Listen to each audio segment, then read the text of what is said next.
Uncle John's story. My two uncles, Eugene and John, were bachelors all their lives. Aunt Liza, we called her Aunt Bestis, was an old maid. She explained to me, maiden lady. Dad was the only one who got married. They were very, very different people. Uncle Gene was a stocky man, usually serious, but he had a sense of humor. He was mostly a quiet man. John was tall, sort of gangly tall, long nose, a squirrel-tailed mustache that wiggled when he smiled, so that you had to also. He was quite a happy person. Dad told me that in their day, John was quite the favorite of the ladies.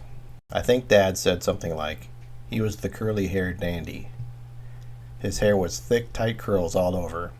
He could hardly make a part in it. As he got older, it parted white on top, but it was always curly with a hat on. Mother said that the first time she ever saw John McCarey, he came down to dinner wearing the loudest suit ever made, a red, brown, and gray plaid. She said she thought it must be a circus clown outfit. The most awful thing. Dad was not disturbed. He told Mother, "No one will think anything of it. That is just John."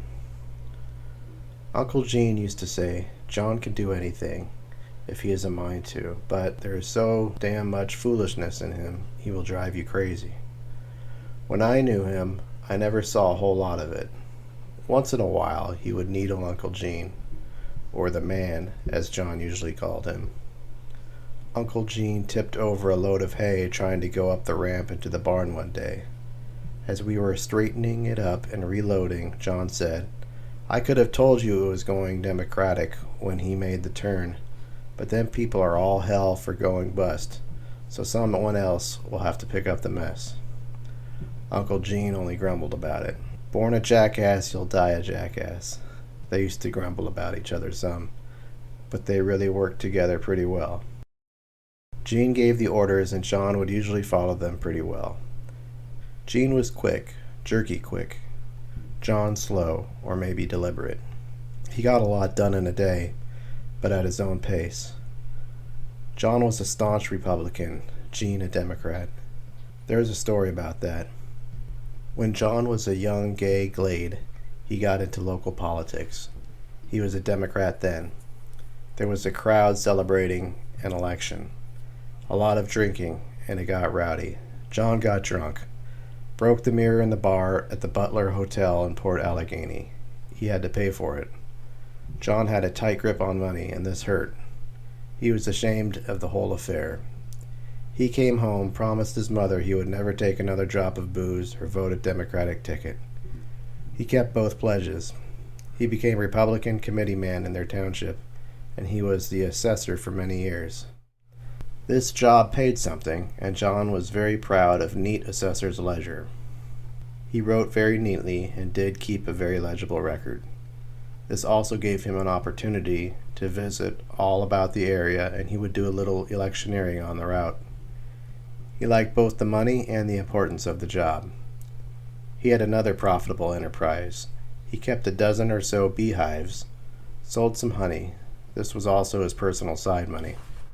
Uncle Gene was active in the Grange. He was a director in the Grange Bank in Smethport.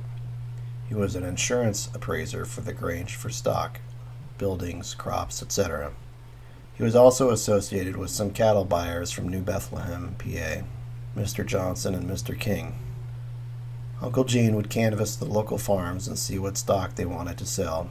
Then, when he would line up a supply, the buyers would come up and make deals. This completed, Uncle Gene would arrange to ship the cattle down to the stockyards at New Bethlehem. He did very well on this operation. John used to grumble about, just when we need him at home, he's off cattle buying. John was no hand at driving the teams. If he had to go somewhere, he would hitch up old Maud to the single buggy.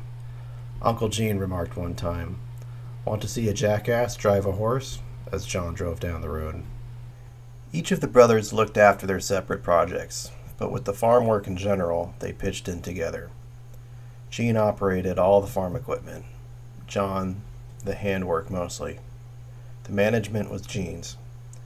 He looked after the buying and selling. stock, grain, timber, or whatever they had to deal on. I expect he agreed with John about it. Whatever it took to run the place, I'm sure John paid his share.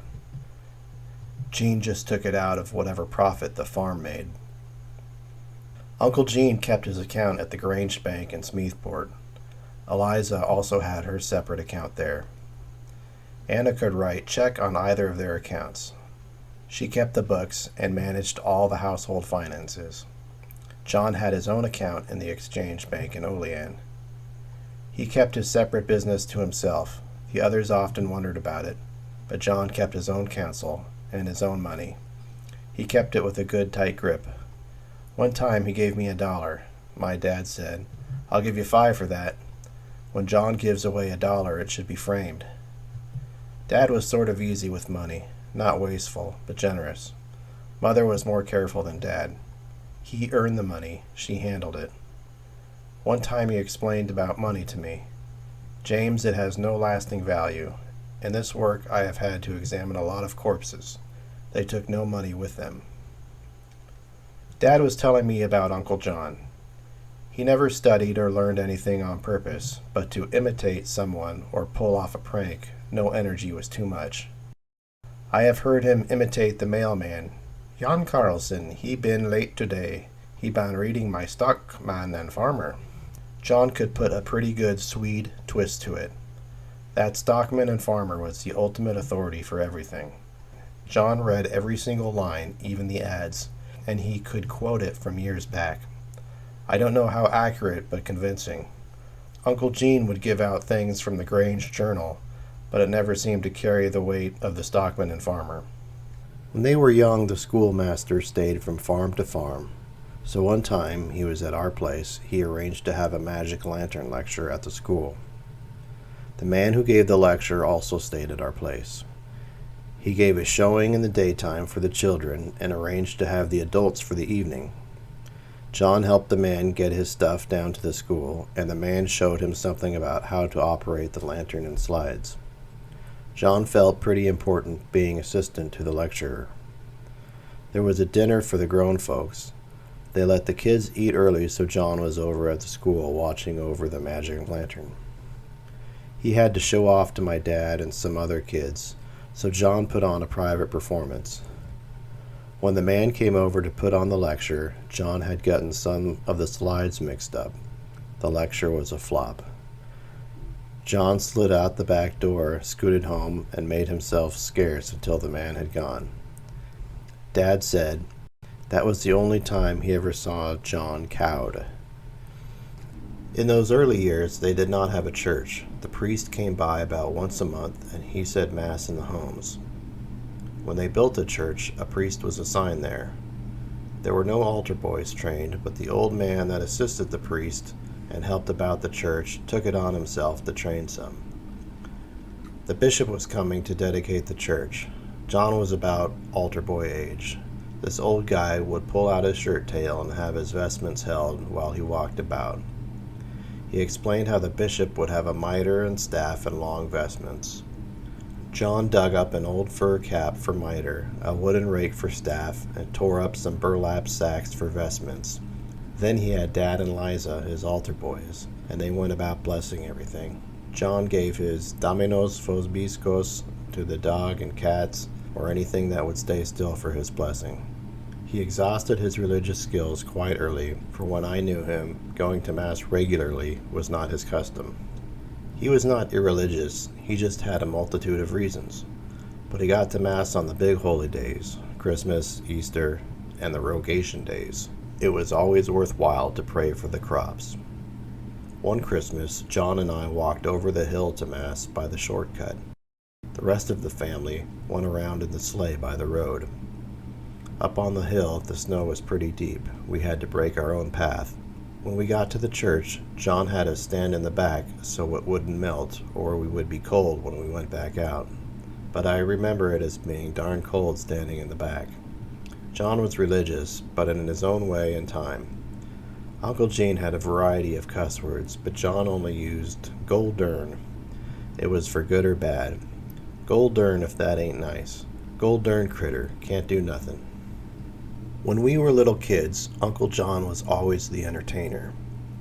He had picked up a couple words in Gaelic, and he would put on a scare act for us. With the old gore, more corker, three little vicket, Havanas and the Tattern Buvik, he would go around the floor on all fours and growl it out. It scared us, but we loved it. Made him keep it up. He was always clowning up for us. This is supposed to be the story about the story of the three bears. We didn't know it, but it didn't make any difference. We enjoyed it, so it was a good act. Uncle Gene could never show off. He was too reserved. John used to put on an act when we went down to the barn. He would give his cattle fancy names, important names. The bull was Archbishop Pendergrast. You are a sloppy executive, sir, and you have a bad disposition. One time a cow bellered. John said, "She ain't never going to make it in the Grand Opera, but she will be a good one in the Galt's meat market." Repeating this stuff, it isn't funny, but when it rolled out of Uncle John, it could keep you giggling. He was not making any effort to be funny. He couldn't help it. He was a great favorite of the neighborhood kids. Miss Collie would always ask me, "What is your Uncle John up to today?" They always expected some sort of stunt.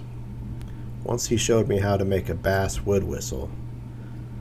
Back in our timber lot, the men were getting out some hemlock logs. I went up there with them. Going up on the wagon bunks, John said, "If we had time, I'd show you how to make a basswood whistle." I was all excited to do it. Uncle Gene said, "We ain't got time for that sort of stuff. We got logging to do." They felled some trees and trimmed them out. I had a hatchet and tried to trim off a little brush, but I think I mostly fooled around with Shep running in and around the woods. Every little while I would come to John and ask about when we could make the basswood whistle. He put me off. I suppose I was a pest. Came noontime, and we had a lunch put up for us. While eating, I teased John about the whistle. Riley was with us. I asked him if he could make a basswood whistle. He said he wasn't much good at it, but your Uncle John, he is a dandy at it. The hemlock logs they were trimming had big pieces of bark that came off. John said, "If that was basswood, it would work just fine, but with hemlock, I am just not sure." I kept nagging, so Uncle Gene said, "Oh, go and make the basswood whistle." So John took a big piece of the bark, laid it out just so, slippery side up. I was very eager to help, so he said, "Okay, see if you can stand on the inside of that piece of bark and keep it steady." It was slimy and slippery, but I wanted to make this basswood whistle. I got to shouting, yeah, let's make the basswood whistle," all the time, trying to stand up on the slippery bark.